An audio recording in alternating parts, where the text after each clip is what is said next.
everywhere I went, Tupac was beating somebody up, pulling out young niggas. That nigga was wilding for the night.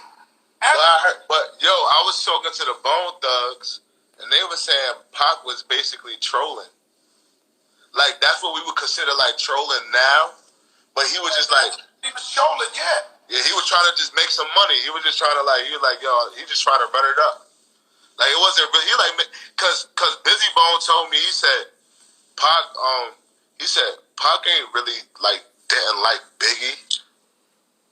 Pac ain't really like, it's not that. He said... About that controversial for everybody else. He was on that 48 Laws of Power shit. He was on that Art of War shit. That people live by that to this day. The most... Our president's a troll. That's a fact. Donald Trump is a troll. The biggest one.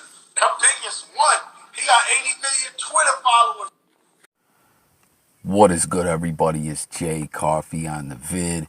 And man, this is a dope hip hop vlog right here. You know what I mean? A lot of legendary MCs.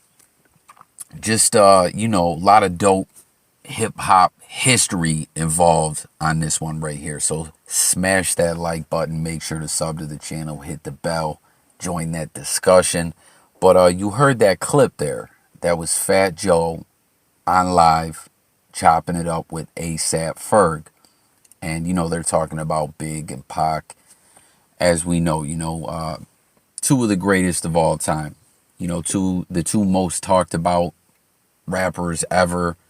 All that. Now, you heard what Joey was saying, right? He's talking about Pac was always beating someone up, always getting active, basically. And, in the Whack 100 video that I did, where was going in on Whack, being brutally honest, man, because it is what it is. You know what I'm saying?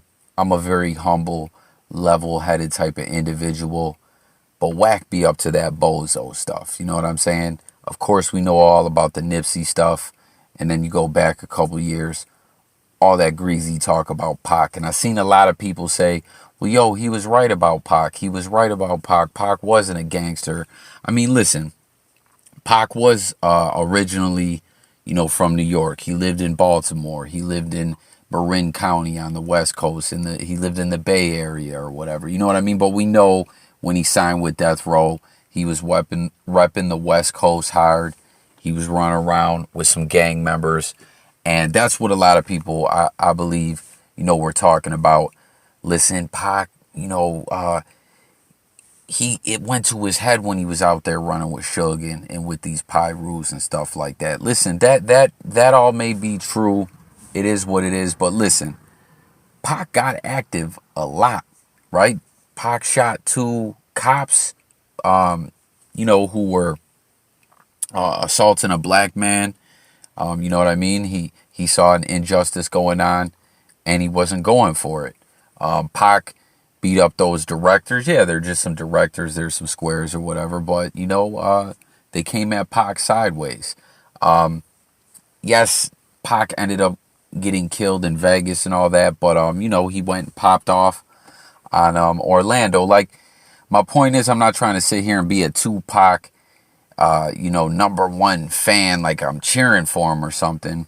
Although I am a big fan of Tupac, but you get my drift. What I'm saying, I'm just saying, Pac had heart, period. So that was always corny to me. All that stuff Whack was saying.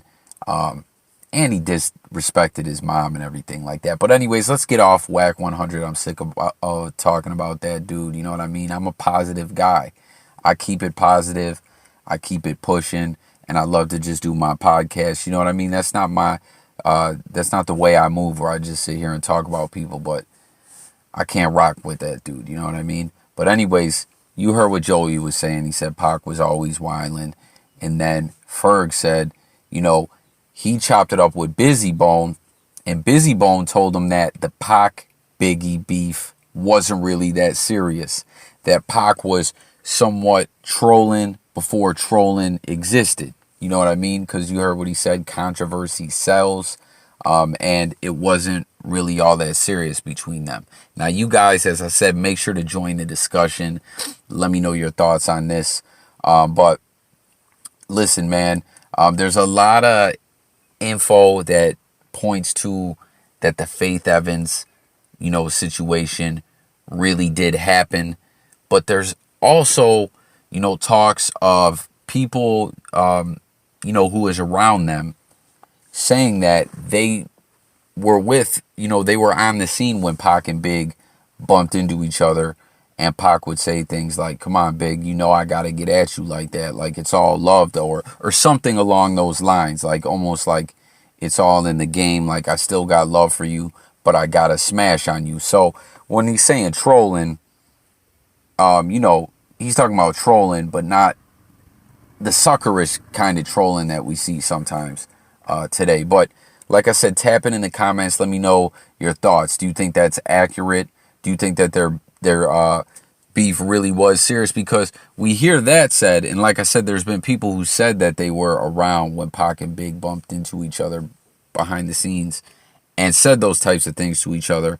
But then we've also heard how, Pac believed Big had something to do with that shooting. Pac believed that, him dropping the Who Shot You track was a subliminal, almost a confession, almost him,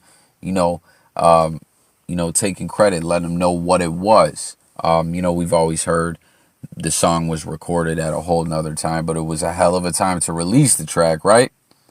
But I don't know. What do you guys think? Like I said, if you're new on this platform, it's all about hearing what you got to say. So get up in them comments and make sure to sub and hit that bell. You know what I mean? And always come over here and tap in on the different topics we're talking about. But, that's a very deep conversation. And, there's a lot going on there with all that. So let's talk about it. But let's talk about Bizzy Bone. Let's talk about Bone Thugs and Harmony for a second. As Ferg said, Bizzy was the one who was telling him that, man. Bone Thugs and Harmony, we know are legends. Of course. I mean, there's no denying that. But, they're the only, not the only ones. I'd want to say one of the only ones, right, who recorded songs with Biggie and Pac, collaborations when they were alive. And listen, both those tracks are fire, man. Of course, we already know Notorious, Thugs, Stevie J on the beat. I just seen Bizzy Bone talking recently on one of his videos. He's got a dope YouTube platform as well, where he spoke about how that track came together, what that was like, that studio session and everything like that. And like I said, Stevie J freaked that beat, man. But yeah, one of the best songs of all time, in my opinion. Notorious Thugs. Then the joint with Pac and Bone, where it has them. It's like the gunshots are in the beat. And what's he say? Something about America's Most Wanted on TV. Something, I don't know, man. That joint was fire. And then who put Bone on? Of course, Eazy-E. You know what I mean? Like, Bone came in the game, as young bucks. You know what I'm saying? Hungry out there grinding. And right away when they came in the game, look at the greatness and legends that they were surrounded with and working with. You know what I mean? Like, Bone Thugs, as I stated, we already know they're legends, but I'm just saying sometimes we don't talk about them enough. Sometimes they are underappreciated in hip-hop. You know what I mean? But that's all I got on this one, guys. I covered everything, I wanted to cover on this one. But like I said, let's get this discussion going. I look forward to hearing what you guys got to say. So I'll chop it up with you guys in the comments, and I'll catch you on the next video. If you didn't already smash that like, sub, and bell, do it now. It doesn't cost you a thing. J Coffee Talk signing out, you guys. Peace.